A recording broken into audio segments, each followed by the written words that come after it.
Teachers academy group के YouTube channel में आप सभी का फिर से एक बार स्वागत है।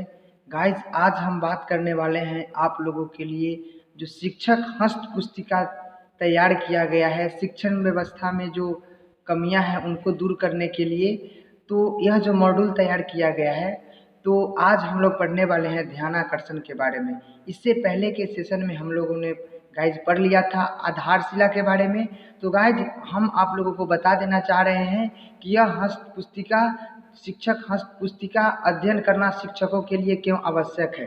क्योंकि जो शिक्षक शिक्षण कार्य कर रहे हैं उन्हें IVRS से कॉल आ सकता है। IVRS करने का मतलब इंटीग्रेटेड वॉइस रिकॉर्ड सिस्टम। तो गाइज, वह जब कॉल आएगा तो आप लोगों से कुछ प्रश्न पूछे जाएंगे, तो उस प्रश्न का जवाब आपको इसी बुक में मिलेगा।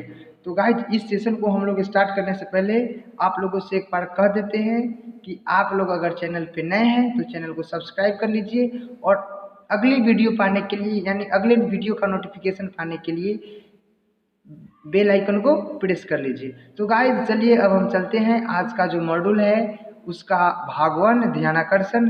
तो गाइज, ध्यानाकर्षण का अगर हम लोग संधि विच्छेद करेंगे तो ध्यान प्लस आकर्षण, मतलब बालकों के ध्यान को अपने ओर शिक्षक को अट्रैक्ट करने के बारे में बताया गया है। तो गाइज, चलिए हम इसका पूरा विश्लेषण नेक्स्ट आगे चल करके करते रहेंगे। तब तक वीडियो को लाइक शेयर करते रहिए। चलिए हम विषय वस्तु की ओर चलते हैं। गाइज देखिए गाइज, हमने आप लोगों को ये भी बता दिया था पहले ही कि शिक्षक हस्त पुस्तिकाएं का जो संक्षिप्त परिचय एवं उपयोगार्थ सुझाव के बारे में कि प्राथमिक शिक्षा को व्यक्तित्व निर्माण की आधारशिला माना गया है। कहने का मतलब होता है गाइज कि प्राइमरी जो एजुकेशन होता है प्राइमरी लेवल का, वह बालकों के व्यक्तित्व निर्माण का सबसे महत्वपूर्ण काल होता है। जब बालकों के भविष्य के भावी भवन का निर्माण होता है तो उस भावी भवन के निर्माण के लिए जो बेस का निर्माण किया जाता है, शिक्षा रूपी भवन का निर्माण करने के लिए उसका बेस मजबूत होना जरूरी होता है, उसका आधार मजबूत होना जरूरी होता है। तब जाकर के कोई भी स्टूडेंट अपने फ्यूचर में इन फ्यूचर भविष्य में जाकर के अच्छा शिक्षा ग्रहण कर पाएंगे। तो इसलिए कहा गया है कि प्राथमिक शिक्षा को व्यक्तित्व निर्माण का आधारशिला माना गया है।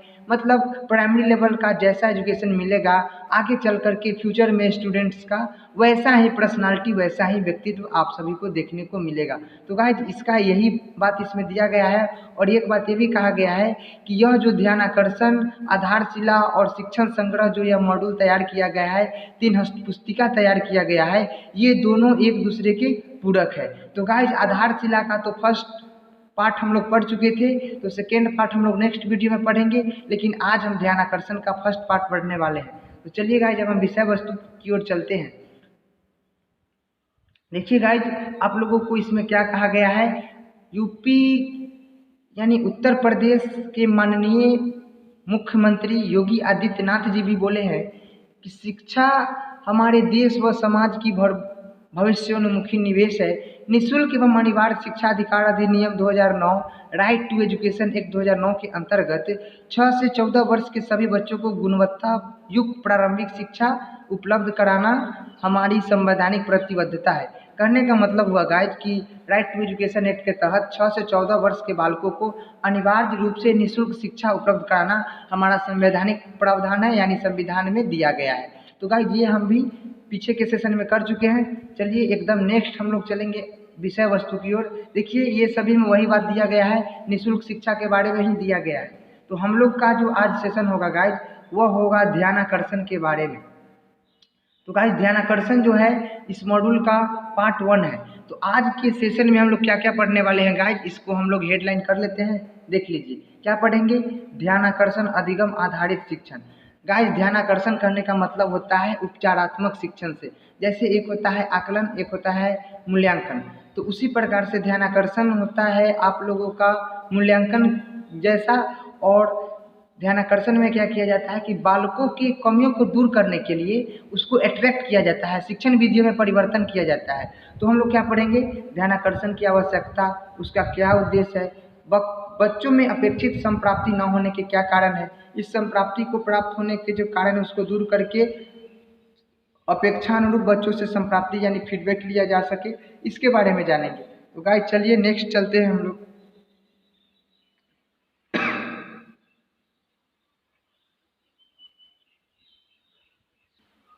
देखिए गाइस क्या दिया गया है, हम शिक्षकों का दृढ़ विश्वास है कि प्रत्येक बच्चा सीख सकता है। देखिए आप लोग एक शिक्षक है तो कभी ये नहीं सोच के चलिएगा कि ये स्टूडेंट सीख लेगा और ये स्टूडेंट नहीं सीखेगा। देखिए हर बच्चा अपने आप में एक विशिष्ट है, हर बच्चा का अपना एक विशिष्ट योग्यता होता है, विशिष्ट प्रतिभा होता है, विशिष्ट अधिगम लक्षण होते हैं। तो गाइस इसीलिए आप समझ करके चलिए, आप सभी जो शिक्षक हैं वो आप समझ करके चलिए कि आपके वर्ग कक्ष में जितने भी स्टूडेंट प्रेजेंट है वो सभी सीख सकते हैं, वो उन सभी में सीखने का क्षमता होता है। कोई स्टूडेंट जल्दी सीख जाते हैं, कोई स्टूडेंट थोड़ा लेट से सीखते हैं, लेकिन प्रत्येक बच्चा सीख सकता है। अगर यह मान करके आप लोग कक्षा में शिक्षण कार्य कीजिएगा तो आपका शिक्षण प्रभावशाली होगा और उसमें आपका ध्यान आकर्षण यानी उपचारात्मक शिक्षण बहुत उपयोगी होगा। तो चलिए इसका पढ़ते हैं। क्या दिया गया है कि बच्चे समाज के भावी नागरिक होते हैं। गाइस देखिए हम लोग जो है मनुष्य जो है सामाजिक प्राणी होते हैं, उसी प्रकार से समाज के निर्माण में अभी जो हमारा समाज चल रहा है, समाज में नियम कानून है, रीति बना हुआ है, उसमें कुछ कुरीतियाँ भी है, कुछ कुनीतियाँ भी है। तो ये सभी को दूर करने का किनका, ये सभी दूर कौन कर सकते हैं? तो आने वाले पीढ़ी के जो भी बच्चे होंगे वो लोग इनमें संशोधन करके इसमें सुधार करेंगे। जैसे प्राचीन काल में हमारे समाज में एक नियम बना दिया गया था कि महिलाएं शिक्षा नहीं ग्रहण कर सकती है, बालिकाएं शिक्षा नहीं ग्रहण कर सकती है। लेकिन जैसे जैसे हम लोग शिक्षित हुए वैसे वैसे हम लोगों ने सबको अपना समान अधिकार दिया और बालिका सब शिक्षा ग्रहण करने योग्य हो गए, जिसमें हम लोग पढ़ते हैं सर्व शिक्षा अभियान, सभी के लिए शिक्षा, सब पढ़े सब बढ़े। तो इसी के अकॉर्डिंग इसमें दिया गया है कि बच्चे जो है समाज के भावी नागरिक होते हैं। शिक्षा बच्चे के भविष्य का निर्माण करने में सर्वाधिक महत्वपूर्ण योगदान देती है। गाइस कहने का मतलब हुआ कि एजुकेशन जो है बच्चों के फ्यूचर को बनाने में सर्वाधिक महत्वपूर्ण योगदान देती है। जैसे जिस बालकों को जैसा शिक्षा दिया जाएगा उसका वैसा ही भविष्य का निर्माण होगा। तो इसके बारे में कहा गया है गाइस, कोठारी आयोग 1964 टू 1966 यानी कोठारी आयोग 1964 से 1966 में कहा गया है कि भारत के भाग का निर्माण हमारी कक्षाओं में होता है। गाइस कहने का मतलब यह हुआ कि भारत के भाग मतलब भारत के भाग कौन है? तो भारत के भाग यानी भारत के बच्चे का निर्माण हमारी कक्षाओं में होता है। मतलब वर्ग कक्ष में हम भारत के भाग का निर्माण करते हैं। वर्ग कक्ष में हम बच्चों को प्रारंभिक शिक्षा जैसा देंगे उनमें वैसा क्रिएटिविटी होगा, उनमें वैसा लक्षण होगा, उनमें वैसा अधिगम स्तर होगा, वो लोग उसी ढंग से सीख पाएंगे। अगर हम कुछ गलत तरीके से उनको पढ़ा रहे हैं तो वो गलत चीज़ ही सीख करके और अपने आने वाले समाज में दुष्प्रभाव का कहर बढ़ पाएंगे। इसलिए बोला गया है कि बालकों को हमेशा सार्थक संदर्भ में ही पढ़ाया जाना चाहिए ताकि बालकों के बचपन का ज्ञान कक्षा अमिट होता है। और इसी के साथ कहा गया है कि भारत के भाग का निर्माण हमारी कक्षाओं में होता है। इसी उद्देश्य को ध्यान में रखते हुए निःशुल्क एवं अनिवार्य बाल शिक्षा अधिकार अधिनियम 2009 यानी राइट टू एजुकेशन एक्ट 2009 के अंतर्गत बिना किसी भेदभाव के राज्य के 6 से 14 वर्ष के सभी बच्चों को गुणवत्ता युक्त शिक्षा का लक्ष्य प्रदान करने का सशक्त प्रयास किया जाए। कहने का मतलब यह है गाइज कि राइट टू एजुकेशन एक्ट 2009 के तहत बिना किसी भेदभाव के प्रत्येक बालक को जिसका आयु 6 से 14 वर्ष है वे अपनी योग्यता अनुसार आयु अनुसार वर्ग कक्ष में नामांकन लेकर के अनिवार्य रूप से शिक्षा ले सकते हैं। गुणवत्तापूर्ण शिक्षा लेकर के अपना लक्ष्य की ओर सतत प्रयास रह सकते हैं यानी प्रयासरत रह सकते हैं। फिर है गाइज कि वर्तमान समय में नेशनल अचीवमेंट सर्वे जिसको हम लोग शॉर्ट में NAS कहते हैं एवं विभिन्न शोध अध्ययनों के आंकड़ा से यह विविध होता है कि हमारी कक्षाओं में अध्ययनरत बच्चों की अधिगम संप्राप्ति का स्तर अपेक्षानुरूप ठीक नहीं है। कहने का मतलब हुआ गाइज कि हमारे जो वर्ग कक्ष में जो स्टूडेंट पढ़ रहे हैं अभी उनसे हमें जो फीडबैक की प्राप्ति होनी चाहिए हमारे अपेक्षानुरूप कक्षा के अपेक्षानुरूप जो फीडबैक प्राप्त होना चाहिए वो नहीं प्राप्त होता है। तो अब जब यह कमी है बालकों में, जब यह कमी है तो इस कमी को दूर करने के लिए क्या किया जाना चाहिए? इस कमी को दूर करने के लिए आपको अपने शिक्षण विधि में परिवर्तन करना होगा। और शिक्षण विधि में परिवर्तन करने का मतलब हुआ कि बालकों के ध्यान को आप अपने ओर अट्रैक्ट कीजिएगा, और उसको अट्रैक्ट करने के लिए क्या होगा कि बालकों की पहले कमी का पता कीजिएगा, कमी को दूर कीजिएगा, यानी उपचारात्मक शिक्षण कीजिएगा। और जैसे ही कमी को दूर करेंगे बालक आपकी ओर आकर्षित हो जाएंगे, आप जो पढ़ाएंगे वो सीख सकते हैं। तो यही होता है ध्यान आकर्षण के बारे में। फिर भी इसका हमारा समग्र शिक्षा जो मॉड्यूल तैयार किया गया है उत्तर प्रदेश सरकार द्वारा, इसको जान लेते हैं इसमें क्या दिया गया है। तो गाइज आप लोगों को जो IVRS से कॉल आएगा उससे जो प्रश्न पूछे जाएंगे इसी से पूछे जाएंगे, तो आप लोग इसे अंत तक देख करके जरूर जाइए और कमेंट बॉक्स में हमें कमेंट करके बताइए कि जो हमारा थर्ड है शिक्षण संग्रह, उसका भी वीडियो अगर आप लोगों को चाहिए तो हमें कमेंट बॉक्स में कमेंट करके बताइएगा, हम उसका नेक्स्ट वीडियो आप लोगों को लेकर के आएंगे। आप लोग अगर चैनल पे नए हैं तो चैनल को सब्सक्राइब कर लीजिएगा। चलिए चलते हैं। देखिए, इसके कारणों से समीक्षा में पाया गया कि विद्यालय में सभी बच्चों का एक तरह से शिक्षा देने का जो तौर तरीका अपनाया जा रहा है वह कक्षा के सभी बच्चों के लिए उपयोगी नहीं है। गाइस, जैसे जो मेथड है कक्षा अभी पर वर्तमान समय में जो बालकों में जो कमियां मिल रही है, इस कमियां का एक कारण है यह है कि हम जो शिक्षा दे रहे हैं वह केवल एक विधि के प्रयोग से दे रहे हैं और एक माध्यम से दे रहे हैं, जिस कारण कुछ बालक तो सीख रहे हैं और कुछ बालक नहीं सीख रहे हैं। तो इस कमियों को दूर करने के लिए क्या करना होगा कि बालकों की आयु अनुसार अधिगम कराना होगा, यानी उन्हें सिखाना होगा। और अगर वो उस मेथड से नहीं सीखते हैं तो हमारे मेथड में परिवर्तन लाया जाना चाहिए। देखा गया है, इसमें दिया भी गया है कि जिसके फलस्वरूप बड़ी संख्या में बच्चे अपनी कक्षा एवं आयु के अनुसार आधारित संप्राप्ति स्तर को नहीं प्राप्त कर पा रहे हैं, अर्थात उनका परीक्षा परिणाम समान बच्चों की तुलना में संतोषजनक नहीं है। कहने का मतलब है गाइज कि जो बालक कक्षानुरूप अपेक्षानुरूप शिक्षा ग्रहण नहीं कर पाते हैं वे अन्य बालकों के समान अधिगम रेशियो में परीक्षा परिणाम में पिछड़ जाते हैं, और यह पिछड़ना उन्हें आगे चल करके बहुत हानि पहुंचाता है। तो जब यह हानि पहुंचाता है तो इस हानि को हमें कम करना है, और इसी कमी को दूर करने के लिए हमारा मॉड्यूल तैयार किया गया है। इस मॉड्यूल को हमें शिक्षण यानी इस मॉड्यूल के अंतर्गत कक्षा में शिक्षण कार्य करना अति आवश्यक है। फिर है कि हमारी अपनी कक्षा में भी ऐसे बच्चे काफ़ी संख्या में हैं जिनकी शैक्षिक प्रगति उनके कक्षानुसार स्तर पर नहीं है। गाइस, ये तो हम पूरी डिटेल से चर्चा कर चुके हैं, फिर भी इसमें कुछ अब दिया हुआ है नहीं। अब इसका यहाँ पे हम नेक्स्ट चलते हैं कि अब इसका उपचार कैसे होना चाहिए। हमें यह ध्यान रखना होगा कि प्रत्येक बच्चा विशेष है। देखिएगा, हम आपको पहले ही बोले थे कि हर बालक यूनिक होता है। कोई बालक पढ़ने में तेज है तो कोई बालक खेलने में तेज हो सकता है, तो कोई बालक क्या होगा कि नाटक करने में तेज होगा, कोई बालक कवि बन सकता है, कोई बालक संगीतज्ञ बन सकता है। इसलिए हम उसी टाइप का शिक्षण देंगे बालकों के इच्छानुरूप कक्षानुरूप आवश्यकतानुरूप। बालक को जिस क्षेत्र में इच्छा है उस क्षेत्र का हम लोग शिक्षा देंगे। तो इसीलिए बताया गया है कि प्रत्येक बच्चा विशेष है, यानी प्रत्येक बालक में एक विशेष प्रतिभा छुपी हुई होती है जिसे आप लोग अपने शिक्षण के माध्यम से उस बालक के अंदर छुपी प्रतिभा को निखार सकते हैं। सबके सीखने की अपनी गति होती है। जिसे हम तेज बच्चा कहते हैं वह भी किसी अन्य क्षेत्रों में अन्य बच्चों से पीछे हो सकता है। गाइज, कहने का मतलब जैसे मान लीजिए कि आपके कक्षा में 10 स्टूडेंट हैं, तो आप एक स्टूडेंट को बोलते हैं कि तुम बहुत तेज हो, तो हो सकता है कि वो जिसे आप तेज की उपाधि दिए हैं, तेज नाम का संज्ञा दिए हैं, हो सकता है जो अन्य बालकों में जो गुण होगा यानी खेलने का गुण होगा उस बालक में वो गुण नहीं होगा।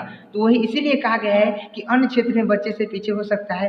ठीक इसी प्रकार से जिसे हम कमजोर बच्चा समझते हैं वो किसी अन्य क्षेत्र में खेल, तैराकी, गायन आदि में अग्रणी हो सकता है। इसलिए हमें बच्चा को तेज या कमजोर में विभाजित न करते हुए यह देखना होगा कि अमुक बच्चे का किसी विषय में अधिगम स्तर क्या है, यानी बालक जो सीख रहे हैं, जिस विषय में सीख रहे हैं उसमें उनका सीखने का लेवल क्या है, लर्निंग लेवल क्या है। तो गाइस देखिए, अब नेक्स्ट क्या दिया गया है कि यह मॉड्यूल कक्षा 3 से 8 तक कक्षाओं में पढ़ाए जाने वाले सभी विषय जैसे हिंदी, गणित, विज्ञान व अंग्रेजी आदि की अधिगम परिणाम, देखिए गाइस, अधिगम परिणाम को ही लर्निंग आउटकम्स की संप्राप्ति का नाम दिया गया है। लर्निंग परिणामों की संप्राप्ति दर को अपेक्षानुरूप शिक्षण में लाने शिक्षकों के लिए मददगार होगा।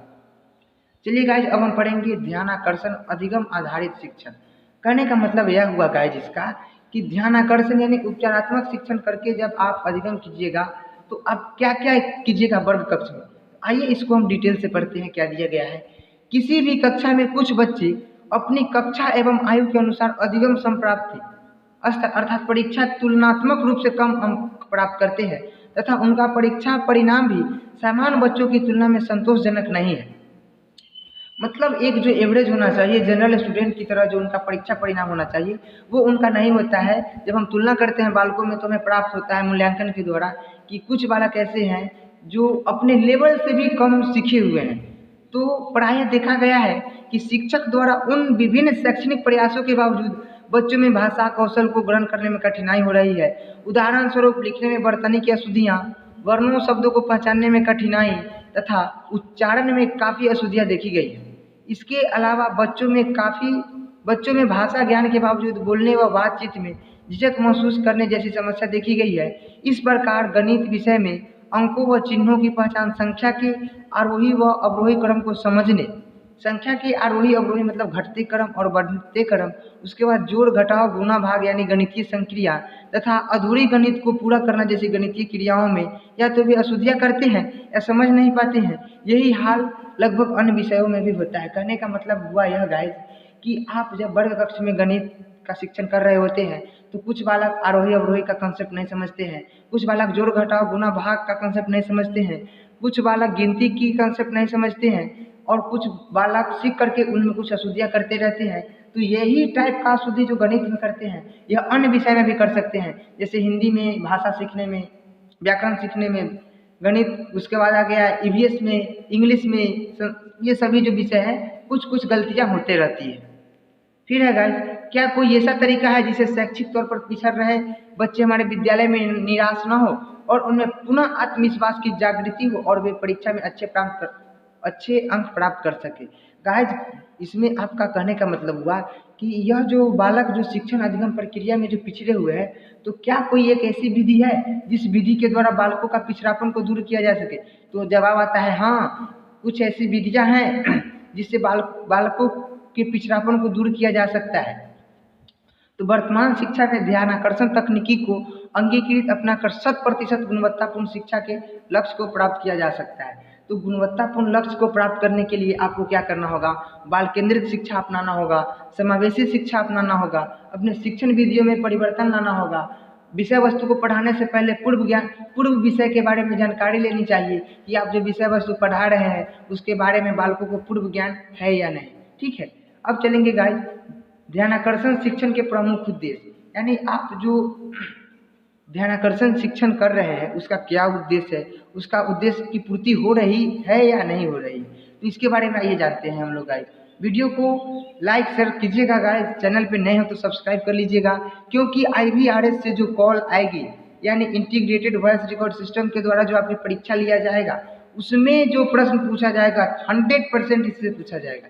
तो आप लोग उस एग्ज़ाम में उत्तीर्ण होना चाहते हैं तो इस वीडियो को अंत तक देखिएगा गाइस।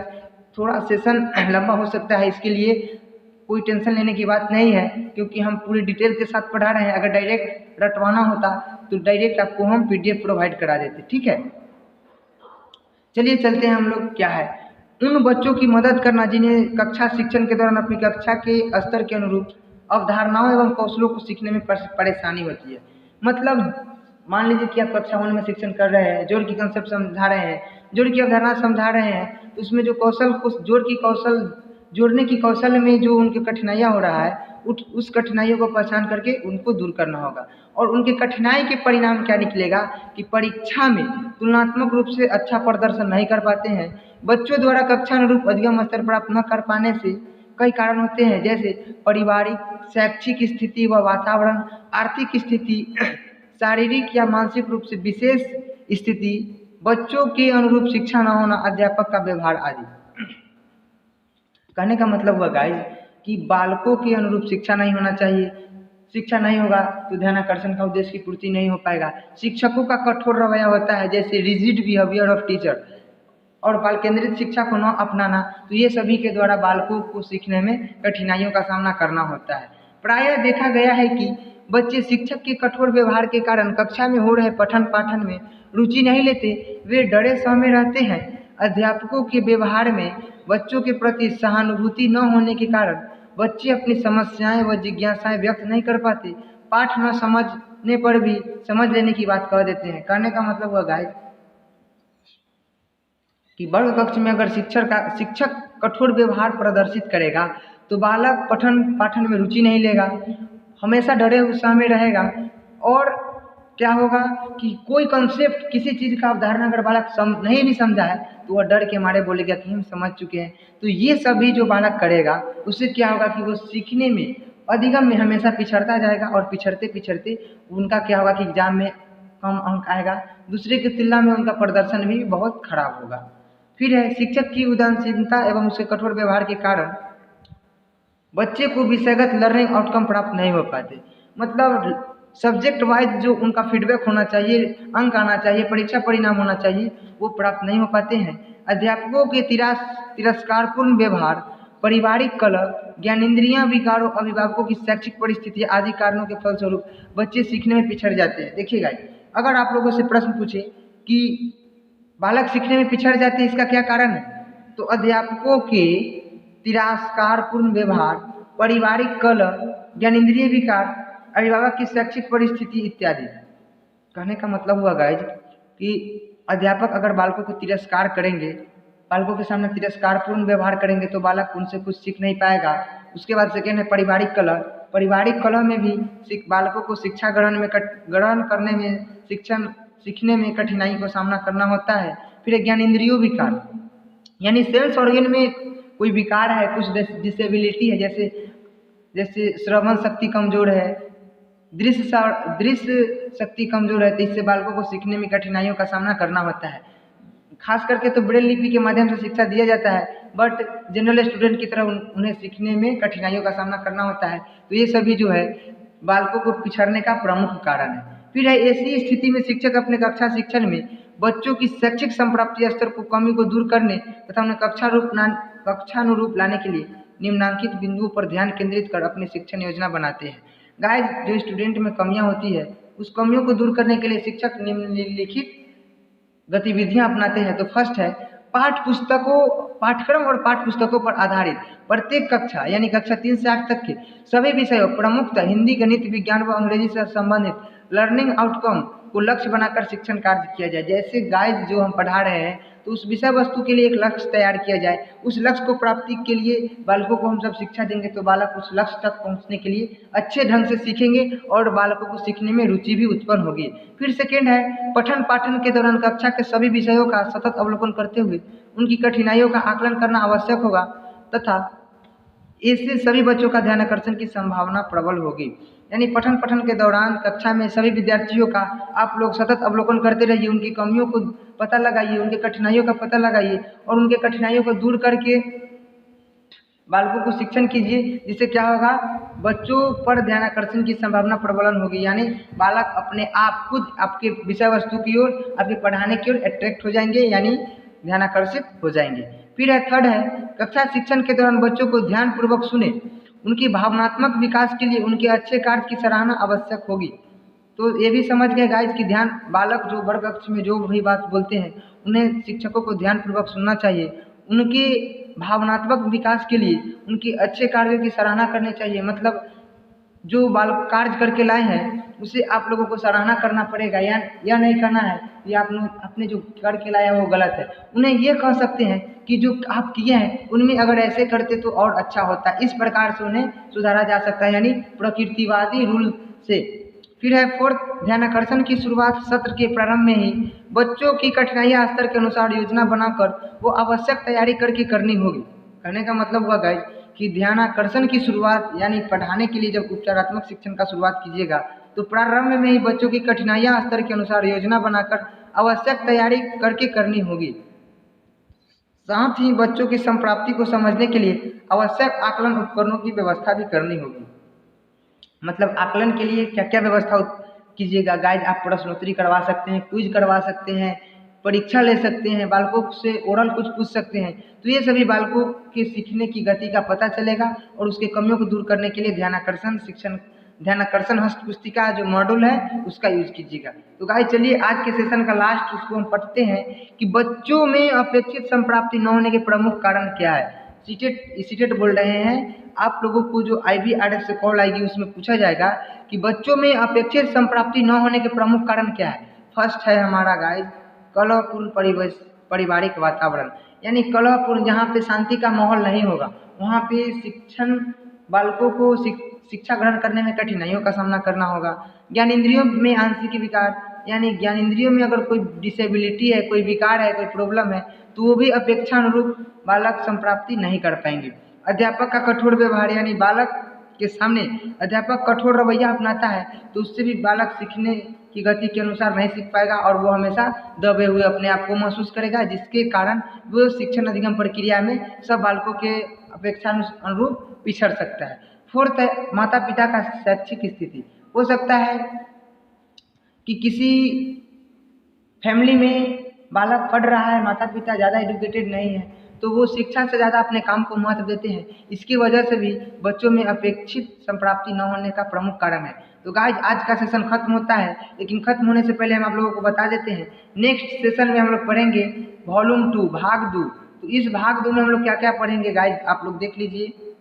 लर्निंग आउटकम एवं आकलन, यानी लर्निंग आउटकम यानी परीक्षा संप्राप्ति के बारे में आकलन पढ़ेंगे, उसका अवधारणा पढ़ेंगे। अधिगम स्तर के अंतरण लर्निंग गैप्स पढ़ेंगे, यानी जो सीखने का स्तर है उसके अंतर, जो हम सिखाना चाह रहे हैं वो और बालक क्या सीखा है वो, इस दोनों के बीच के अंतर को हम लोग पढ़ेंगे। उसके बाद सीखने के स्तर का आकलन, बालकों की जो सीखने का लेवल है उसका आंकेंगे।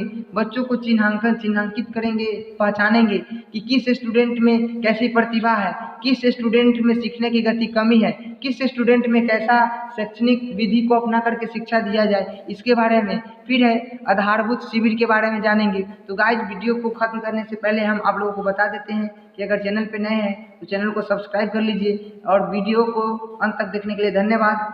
और वीडियो के डिस्क्रिप्शन में आपको टेलीग्राम का लिंक दे दिया जाएगा, आप लोग वहां से इसका PDF प्राप्त कर सकते हैं। गाइज IBRS से आप लोगों को 100% कॉल आएगी जिसमें ये सभी प्रश्न पूछे जाएंगे आप लोगों से। फर्स्ट प्रश्न हो सकता है कि जो समग्र शिक्षा के अकॉर्डिंग जो 3 मॉड्यूल का निर्माण किया गया है, हस्त पुस्तिका तैयार किया गया है, क्या आपने उसका अध्ययन किया है? तो आप लोगों को आंसर करना होगा हाँ हम लोगों ने इसका आंसर अध्ययन किया है। उसी के अकॉर्डिंग आप लोगों से प्रश्न पूछे जाएंगे जिसका आप लोगों को जवाब करना होगा। धन्यवाद, अगेन वेलकम है आप लोगों का इस चैनल पे।